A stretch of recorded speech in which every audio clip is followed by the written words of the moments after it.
Hello learners, welcome back to our channel Prime Brain. आज हम आपके सामने फिर से रेशियो एंड प्रोपोर्शन की क्लास को लेकर के आए हैं, जहां पे हम लोग फिर से कुछ थोड़ा सा एडवांस लेवल पे मूव ऑन करेंगे। जो हमने लास्ट क्लास में सिंपल बेसिक लेवल के क्वेश्चंस, फंडामेंटल क्वेश्चंस डिस्कस किए थे, and now we will move forward one more step ahead. Okay, so this is the question that we are going to deal today. This is the question that we are going to discuss right now.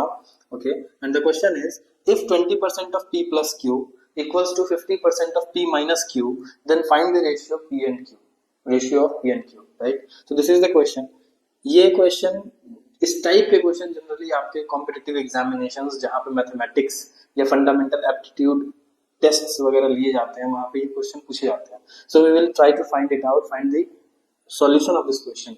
So what we will do, we know that 20% of p by p plus q, 20% of p plus q means what?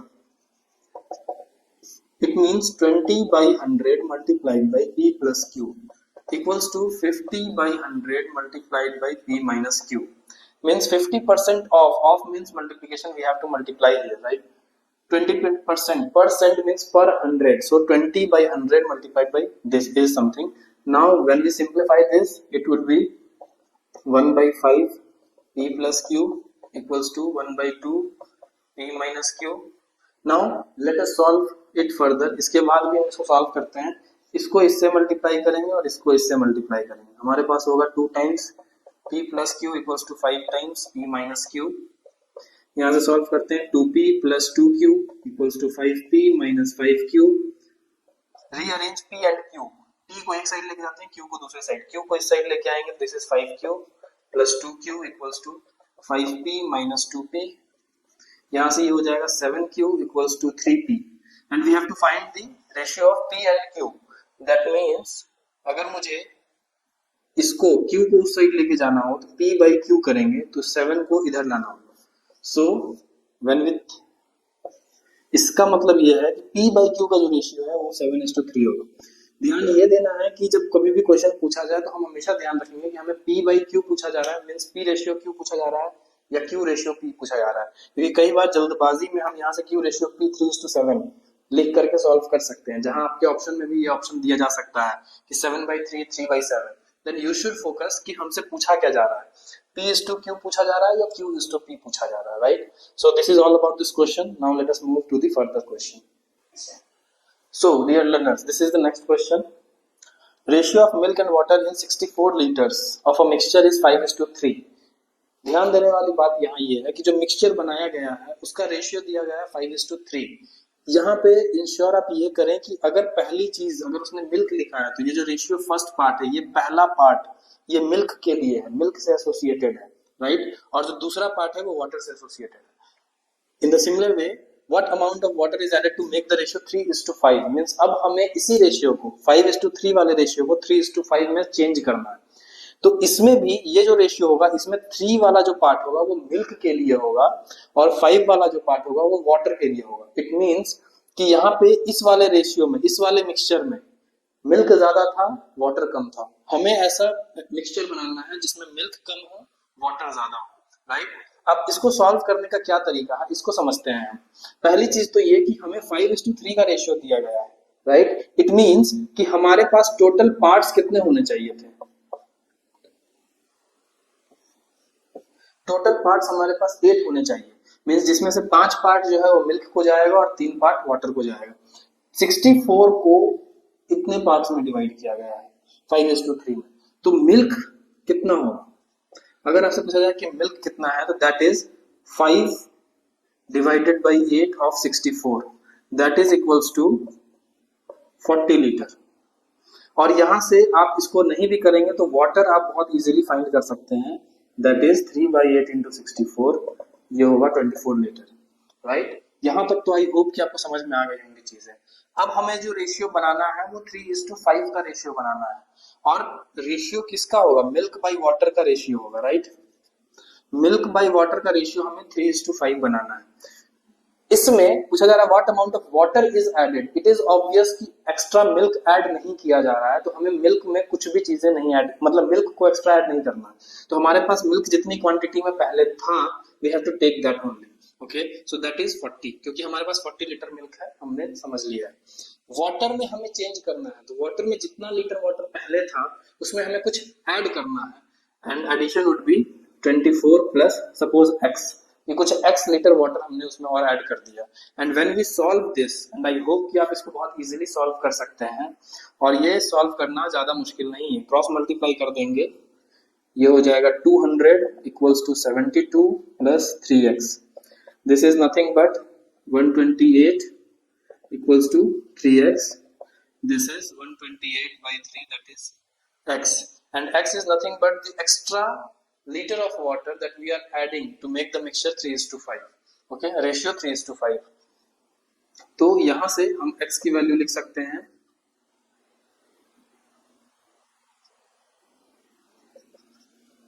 42 2/3. Yes, so this much quantity of water is needed to make that mixture in the ratio 3:5. So I hope कि आपको ये question समझ में आया होगा. Now let us move to the next question. So learners, this is the next question for today. The ratio of the numbers of students studying in school A, B, C is 6:8:7. Question ये दिया गया कि 3 school हैं आपके पास, 6 A, B और C, जिसमें students का जो रेशियो है वो 6:8:7 का गिवन है, राइट। और बोला जा रहा है कि अगर हर स्कूल से हम 20%, 15% एंड 20% स्टूडेंट्स इंक्रीज कर देते हैं, हर स्कूल में अगर हम 20%, 15% एंड 20% स्टूडेंट स्ट्रेंथ को इंक्रीज कर देते हैं, तो नया रेशियो क्या होगा तीनों स्कूल का, ए, बी और सी का। सो दिस इज द क्वेश्चन, ये क्वेश्चन है और इसे हमें सॉल्व करना है, राइट। सॉल्व करने के लिए तो टेक्निक बहुत सारा है, स्कूल लेवल पे हम इसे बिल्कुल बेसिक लेवल से बिल्कुल स्टेप बाय स्टेप सॉल्व कर सकते हैं, but what should be the shortcut, कैसे हम बहुत इजीली सॉल्व कर सकते हैं without writing down all the appropriate steps. ठीक है, हमें ऐसा समझना है कि इस क्वेश्चन को हम सॉल्व कैसे करेंगे, राइट। बाकी स्टेप्स आप लिख सकते हैं खुद से भी। समझने के लिए ये है कि हमारे पास दिया है कि स्कूल का जो स्ट्रेंथ है वो रेशियो में दिया गया है 6, 8 और 7 में। तो ए वाले स्कूल में सपोज इनिशियली जब हमने स्ट्रेंथ नहीं बढ़ाया था तब ए वाले स्कूल में स्ट्रेंथ था 6x, राइट, बी में था 8x और सी में था 7x, राइट। ये तब का स्ट्रेंथ है जब हमने स्कूल के स्ट्रेंथ को इंक्रीज नहीं किया था। ये यहां तक की बात है, यहां तक के लिए हमने ये कर दिया, लिखा if the number of students studying in each of this school is increased by 20%, 15% and 20%। अगर आपने परसेंटेज पढ़ा होगा ठीक से तो वहां आपको मालूम होगा कि जब भी परसेंटेज में इंक्रीज करते हैं तो वो 100 प्लस दैट नंबर होता है। मींस अगर 20% से इंक्रीज हुआ है, इट मींस कि जो अभी स्ट्रेंथ है हमारा उसका 120 by 100 कर देंगे, then you will get the new strength. तो हमें न्यू स्ट्रेंथ कितनी मिलेगी, न्यू स्ट्रेंथ हमें मिलेगी 6x multiplied by 120 by 100, right. इसी तरह से यहाँ पे इसके लिए 8x multiplied by 115 by 100 and the similar way 7x multiplied by 120 by 100। इस तरह से हम इसको सॉल्व कर सकते हैं, और इसको जब हम सॉल्व करेंगे then you will get this is 6/5, this is nothing but 36x by 5, right. और ये हो जाएगा 23/20, 46/5x एंड यहाँ पे 42x by 5, right? So this is your new strength। नए स्टूडेंट के स्ट्रेंथ को जब हम इंक्रीज कर देते हैं बाय दिस परसेंटेजेस, देन तो हमारा नया स्ट्रेंथ ये मिलेगा, और हमें इसका रेशियो पूछा जा रहा है। तो रेशियो, न्यू रेशियो हमें कितना मिलेगा, new ratio will be 36/5 is to 46/5 is to 42/5। अब हमें मालूम है कि डिनोमिनेटर में सब कुछ सेम है, then you can cancel it out easily. So this is 36/46/42, but ये स्टैंडर्ड फॉर्म में नहीं है तो इसे हम आंसर कंसीडर नहीं करेंगे, सिंपलेस्ट फॉर्म में होना चाहिए, स्टैंडर्ड फॉर्म में होना चाहिए। जब भी हम आंसर देते हैं तो हम कोशिश कीजिए कि सिंपलेस्ट या स्टैंडर्ड फॉर्म में दें। क्योंकि एमसीक्यू क्वेश्चन हो या बोर्ड के या एक स्कूल एग्जामिनेशन वाले क्वेश्चन, हर जगह पे आपसे ये एक्सपेक्टेशन जरूर होता है that you should know how to make the answer in the simplest form, right. तो हम इसे सिंपलेस्ट फॉर्म में बनाएंगे। अब सिंपलेस्ट फॉर्म में बनाने के लिए हमें मालूम है कि ये तीनों नंबर्स ऐसे हैं जो जिनका कोई ना कोई कॉमन फैक्टर होगा, and the common factor is 2। तो हम इन तीनों नंबर को 2 से डिवाइड कर देते हैं, 18, 23, 21। सो इन तीनों नंबर्स में ऐसा कुछ भी नहीं है जिसको हम लोग और भी कॉमन फैक्टर्स से डिवाइड कर सकते हैं, कोई कॉमन नंबर से डिवाइड कर सकते हैं। That's why your answer would be 18:23:21। So the new ratio that we will get is 18:23:21. So this is your answer. Now let us move to the next question. So learners, this is the last question for today. Okay, so the question is, cost of a diamond varies directly as the square of its weight. A diamond broke into 4 pieces with their weights in the ratio 1:2:3:4. If the loss in the total value of diamond was 70,000 rupees, find the price of the original diamond. Question कह रहा है कि एक diamond है जिसको 4 parts में तोड़ा गया है, 4 पार्ट्स में वो डायमंड टूट चुका है, और उनके वेट्स का जो रेशियो है, जो चारों पार्ट्स हैं उनके जो वेट्स का जो रेशियो है 1:2:3:4 है, राइट। इसके बाद बोला जा रहा है कि जो लॉस हुआ है, डायमंड के जो वैल्यू में जो लॉस हुआ है वो 70,000 रुपीज का लॉस हुआ है, राइट। और बोला जा रहा है कि ओरिजिनल डायमंड का प्राइस क्या है वो बताना है। इससे पहले एक चीज जो हमें दी गई है कि डायमंड का जो कॉस्ट है वो वेरी करता है directly, varies directly at the square of its weight. Means जो भी डायमंड का वेट होगा उसका स्क्वायर करेंगे तो वो इक्विवेलेंट होगा हमारे डायमंड के कॉस्ट के, राइट। सो इसका मतलब क्या है? इसका मतलब ये है कि हम सबसे पहले ये कोशिश करते हैं कि टोटल डायमंड का वेट कितना होगा, लगभग हम वो जानने की कोशिश करते हैं। तो ये जो रेशियो दिया गया है 1:2:3:4, ये वेट का रेशियो दिया गया है, वेट का रेशियो है। इट मींस कि जो टोटल वेट होगा वो हमारे पास कुछ 10x जैसा होगा, राइट। तो टोटल वेट ऑफ डायमंड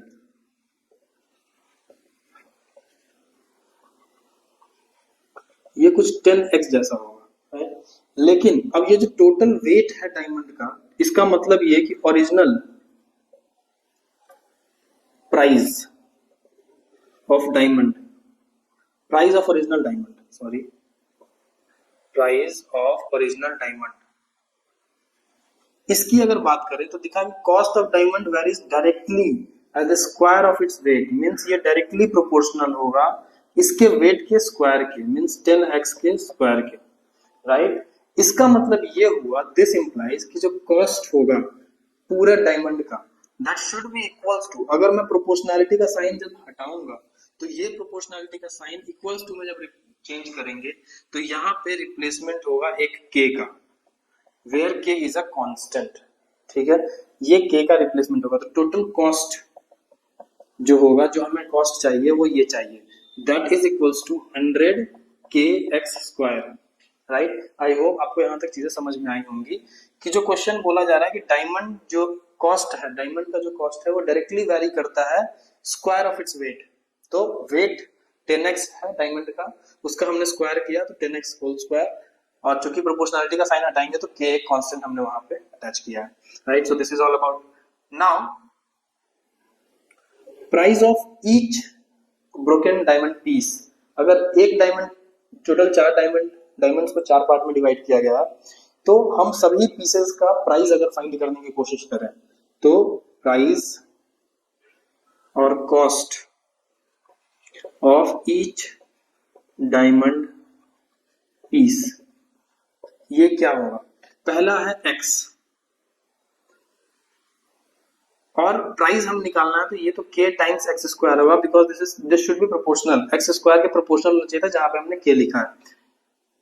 इसके अलावा हमारे पास अगर हम इसका लिखते हैं तो k इंटू 2x का होल स्क्वायर भी करेंगे। इसी तरह से तीसरे पार्ट का k इंटू 3x का होल स्क्वायर, और चौथे पार्ट का k इंटू 4x का होल स्क्वायर। ये एक पार्ट 1, पार्ट 2, ये part 3 and this is part 4। ये 4 पार्ट्स में डायमंड को ब्रेक किया गया था, उसका हमने चारों का अलग अलग कॉस्ट लिखा है, और इन सबको जब भी हम ऐड करेंगे तो 4, तो ये हमें मिल जाएगा k times x square plus 4x square plus 9x square plus 16x square.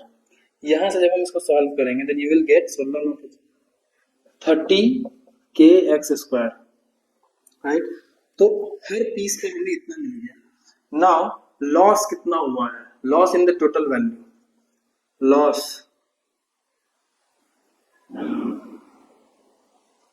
In total value कितना होगा, तो that would be 100kx square, जो कि टोटल था। इसमें से हमने हर डायमंड के प्राइस को काउंट किया है माइनस 30kx स्क्वायर। इन दोनों को जब हम इक्वेट सॉल्व करेंगे then you will get 70kx square, और यही वैल्यू हमारी लॉस वैल्यू है, दैट इज 70,000, जो कि हमें यहाँ पे गिवन है क्वेश्चन में ऑलरेडी, राइट। अब इसको जब हम सॉल्व करेंगे तो यहाँ से kx स्क्वायर की जो वैल्यू है वो 1000 आएगी। तो क्या हमें ये आंसर मिल गया? The answer is no. Why?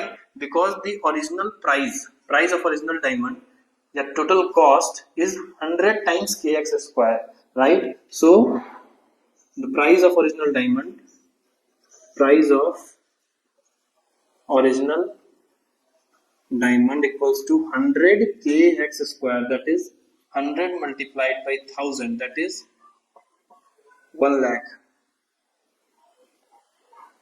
rupees. So this is the answer, this is the answer that you have to find।